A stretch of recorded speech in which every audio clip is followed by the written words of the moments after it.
Yo, what's good, YouTube? This is Jay from Ncaa. And make sure to hit that like button because we are right in the middle of the standings here. You can see we are tied for second in our division, and it's getting kind of thin here because if you see all these teams around us, we do play Georgia State, they have a better record than us right now, but we're tied right now 3-3 in conference. But Troy up here, it's going to be hard to catch them. I mean, we're going to need them to lose this game to Appalachian State. Then we're going to have to beat them, and then they might have to lose that last game, but Appalachian State is also above us, so a lot of things have to fall our way. And look, they played Texas State too, so I mean, the likelihood that we're going to make this conference championship it's pretty slim, to be honest with you. And looking at the other side of the division, Louisiana Lafayette actually lost to Troy last week, and they actually got beat down. I mean, 7-35. That's a pretty big loss. So I mean, they're actually back in the hunt as far as losing that spot because look, they play a couple of other tough teams to end this season. They play Middle Tennessee State, who no slouch at all, and then they play Louisiana Monroe. That's a rivalry game, so it's up for grabs, and these are all on the road, so who knows if they're going to finish at the top of their division. So this week we are going up against Georgia State. Let's look at their key players. So actually, before looking at their key players, let's look at ours. So Donnell Hudson definitely got the awareness boost from last week. I mean, so many plays. He probably had a breakout game. He is a senior, and we actually have 26 seniors leaving our squad this season. Good thing is we have about 19 commits already. I mean, a ton of commits. So, I mean, just looking at our sack leaders, Frederick Billups leading our team with 5 sacks, Alvin Jefferson as well with 4. That's funny to see. Our top 2 sack getters are defensive tackles, and it's cool to see that, but you need more production out of these ends. I want to see Jalen Joe. I want to see Sam Legate when he gets in the game. I want to see Danny Armstead, who's only got 1 sack. And what's funny about Danny Armstead, he's in a lot of tackles, 21 solo tackles, 2 tackles for losses, but he doesn't really get in for sacks. But I mean, he's doing a good job in run defense, and I actually thought he would be more of a pass rusher. You see his tendency is more of a pass rusher, but he's actually been stopping the run quite a bit. And Cedric Granger got 2 sacks last week as well, so it's good to see him in that all-around attack. So yeah, we're going up against Georgia State this game, and looking at their leading sack getters, they have 2 main guys. They're right outside linebacker and right end, Martavius Allen and Michael Shaw. So those are going to be 2 juniors coming at us. One's 81 overall, one's 72. Let's look at their leading. Let's look at their quarterback, Connor Manning. Let's see if he can run the ball a little bit. It looks like he's got 72 speed. He's not overpowering at all. His attributes are not overpowering, but they do have a pretty good running back here in Glenn Smith. And if you look at his ratings, 91 speed, he's a burner. So he's pretty elusive as well. And then their running back is a junior, Taz Bateman. Let's look at their leading receiver. So Ari Wirtz is actually their tight end. So I imagine they might run a lot of, double tight end sets. Maybe just getting out to the tight end a lot in the flats, maybe short passes to him. He has 42 receptions, so he's doing a pretty good job there. Let's look at their lead tackle for loss, same guys there. And interceptions, look, they have somebody with 5 interceptions, Channon Sullivan, probably their number 1 corner here. He's 91 speed, 85 overall. Let's see his man coverage, 87 to 89 zone. So he's actually going to be pretty good. He is a senior, so we won't have to worry about him after the season.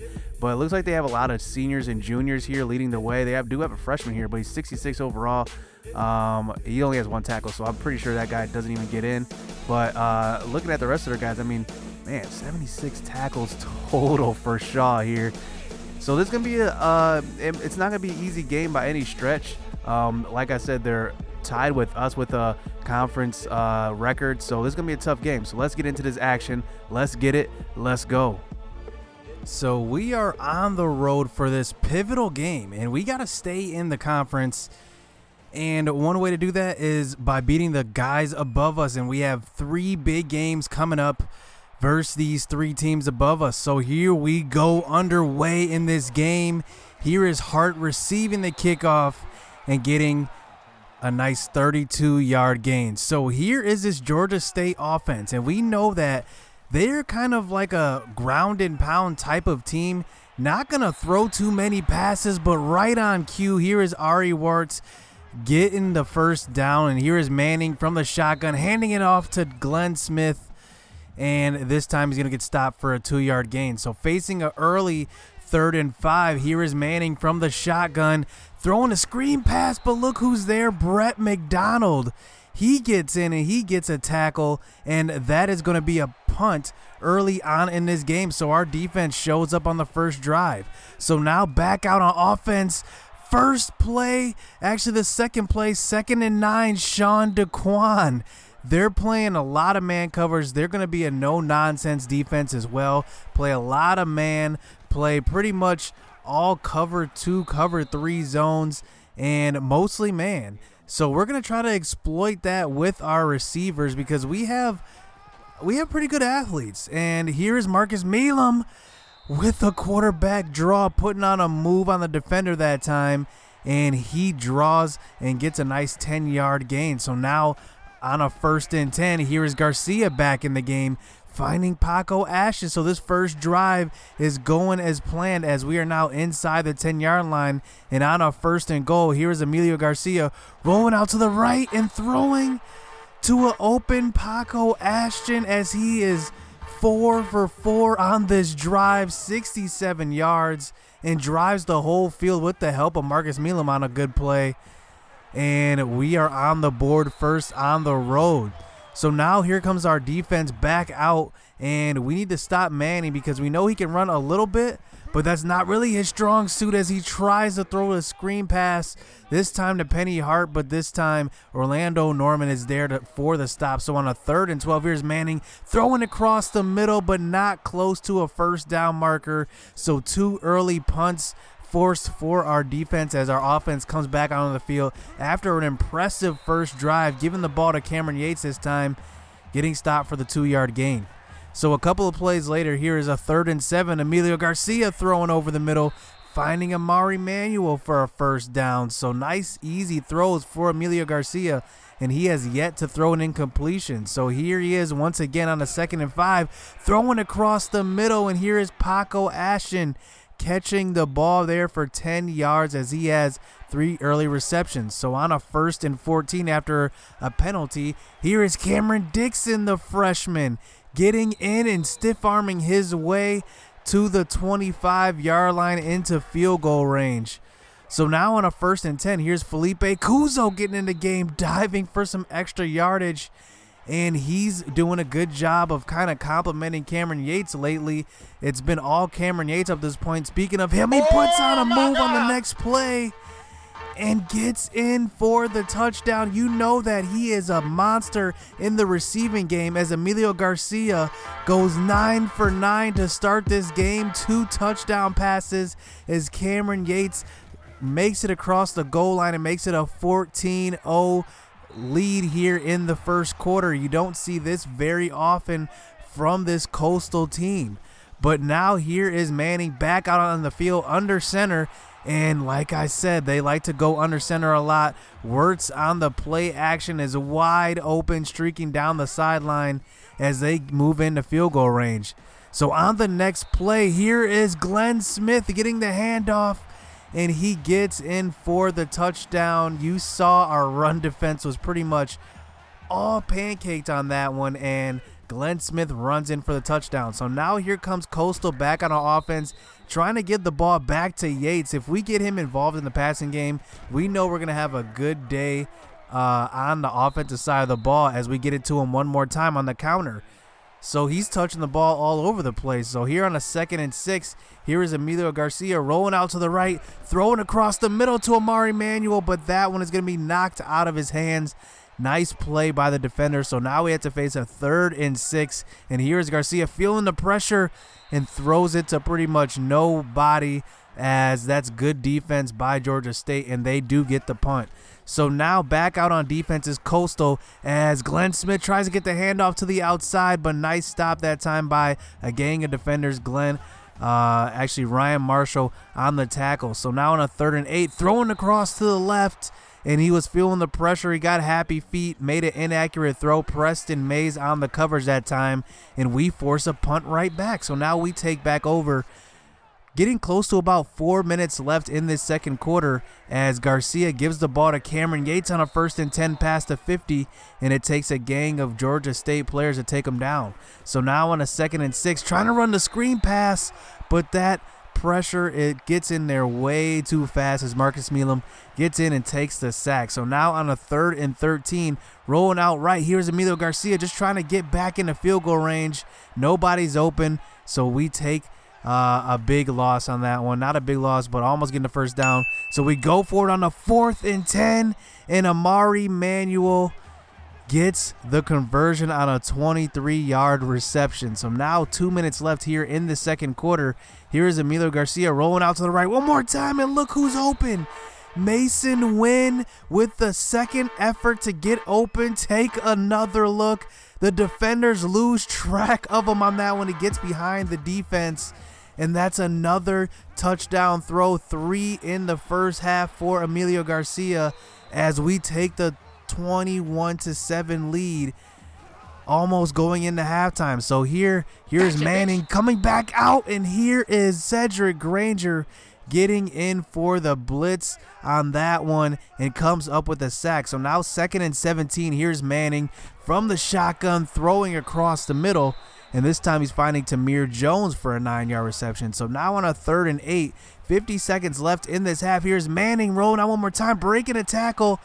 And no, he gets stopped right before the first down marker. Nice tackle that time by Orlando Norman. And I don't know what's up with these teams thinking they have mega kickers, but Georgia State lines up for the long field goal, and that one's not even going to be close. So that takes us into halftime, and we have the 21-7 lead. Not very characteristic of this team to have a 2-score lead going into half, but we'll take it as here comes Garcia back out on offense as we start the second half off with the ball. On a 3rd and 11, throw it to the outside, and that was an open man that time, Paco Ashton, and we can't make the throw. So Georgia State gets to stop to start the second half. So here comes their offense back out on the field, giving it to Glenn Smith, but this time Cedric Granger there for another tackle for loss, and he has 5 tackles up to this point. So here on a 2nd and 12, here's Manning trying to roll out one more time, but Donnell Hudson is there on the outside, contained, not letting Manning get to the outside. So on a 3rd and 14, here's Manning one more time throwing to the outside, and we force a 3 and out here to start the second half. So we get the ball right back as Emilio Garcia had a couple of tough throws to start the second half, but here he is finding Sean DeQuan for the 5-yard reception. So now on a 1st and 10 here, 4 minutes left in this third quarter, finding Paco Ashton for a nice 6-yard gain. So now on a 2nd and 4, here is Garcia throwing across the field, finding Paco Ashton once again. 13 yards. So now here comes Garcia from the shotgun, 1st and 10, rolling out right. He doesn't really have the speed, but throws a nice pass down the sideline. Paco Ashton goes up and gets it, and we've seen all Paco Ashton on this drive as Harry Lord gets the end around on that one, but finally a defensive stop, that time by Michael Shaw. We highlighted him before the game. He's been the only guy on defense that I've really noticed by name. But on a 3rd and 12, here is Garcia missing a wide open guy that time, trying to throw on the run, not too accurate on that one. So we do have to settle for the field goal as we take the 24-7 lead here in the third quarter. But here's Glenn Smith. They keep giving the ball to Glenn Smith. That's kind of their game. They don't really take big shots. They do a lot of draws and handoffs as, man, Glenn Smith picks up a 17-yard gain after a couple of great blocks on that play. And now Georgia State is in business past the 50-yard line, but throwing to the outside. And Cedric Granger misses out on an interception. He probably could have took that one to the house, but gives Georgia State new life as here's Wirtz, their tight end, getting involved, their leading receiver, and he gets a first down. So now on a 2nd and 10 here, close to the 25-yard line. Here's Manning from the shotgun. This time gonna get swallowed up by who else? Cedric Granger gets in for his 2nd sack of the game on a blitz. And look at that. He even has pass rush moves. I think he's going to be really good come next season. I think it's just getting started with him. So on a 3rd and 16, throwing deep, Preston Mays is there, and he gets his second interception of the season as Manning tries to test him going deep. And like I said, they're not a team that goes deep a lot, but we can see that when they try to go deep, maybe Manning doesn't have the deep accuracy he needs. And right there, he showed that. I don't know if he does. So now on a 2nd and 10, now into the 4th quarter, here is Garcia from the shotgun, throwing across the middle, but making his first mistake of the game. We've been pretty good with not turning the ball over, but Garcia gets a little greedy, underthrows his receiver just a little bit, and Jalen Jones on the defensive end comes up with the interception. So now here comes Connor Manning back out on offense. Can he get this offense going here in the 4th quarter? Down 3 scores, and that's a good start, getting it to the outside to his flanker receiver on that. So here is Glenn Smith here on the 8-yard carry on the draw play. So now close to the 20-yard line. Here is Manning one more time. Connor Manning throwing to the outside, and this time Boyd is going to beat Donnell Hudson on that one, and Todd Boyd gets into the end zone for the touchdown. So now we got 5 minutes left, and our offense kind of has been flat in the second half. We haven't put up many points on the board, and we just got to run the ball, waste some time here. So here we are with the end around to Mason Wynn breaking a tackle, getting the 5-yard carry. So you see this time is coming off the clock. We're milking the clock here. So 3.5 minutes left. Here's Amari Manuel getting involved in the passing game, not taking too many chances like we did on the last drive, throwing that interception, just making these short, easy throws as Sean DeQuan fights for some yards, the senior on that one. So now here is Cameron Yates in for another 11-yard gain. So now here we go. We're into field goal range, just trying to waste some time here. 2 minutes left in this game as Sean DeQuan open one more time. And this is a blocking tight end, and he's been doing wonders for us in the receiving game as Cameron Yates gets a carry up the middle, and he gets close to the 5-yard line. So here's Georgia State calling these timeouts. We get them to burn every single one on this drive. So on a 3rd and goal, trying to give it to Cameron Yates, but can't get the first down, can't get the touchdown. So on a 4th and goal, we elect to go for it. 50 seconds left in this 4th. We decide to run the toss play, an open lane to the end zone, but look at the blocking. Bruh.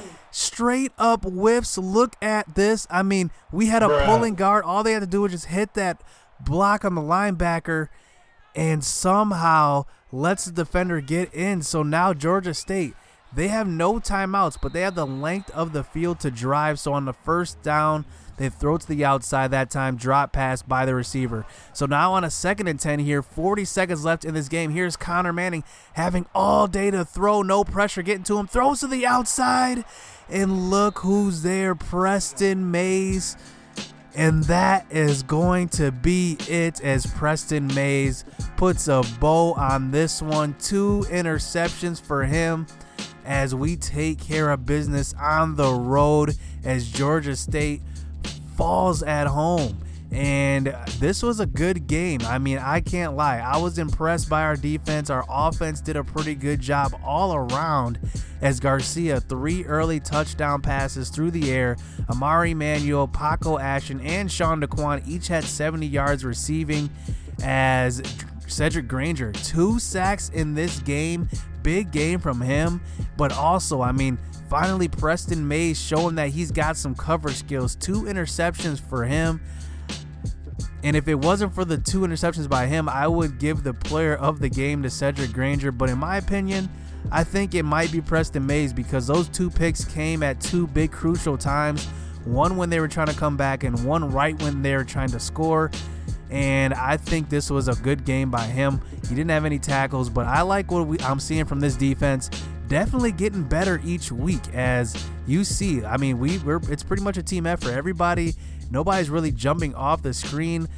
Well, Cedric Granger's jumping off the screen, but nobody's really, having 14 double-digit tackles and the rest are having like 2 or 3. I think this is an all-around defensive effort from this Coastal team. So I'm excited to see what's going to happen these last few games of the season. So hit subscribe, hit that like button, because we got a tough matchup coming up next week versus Troy. So you don't want to miss that one. So stay tuned. Let's get it. Let's go.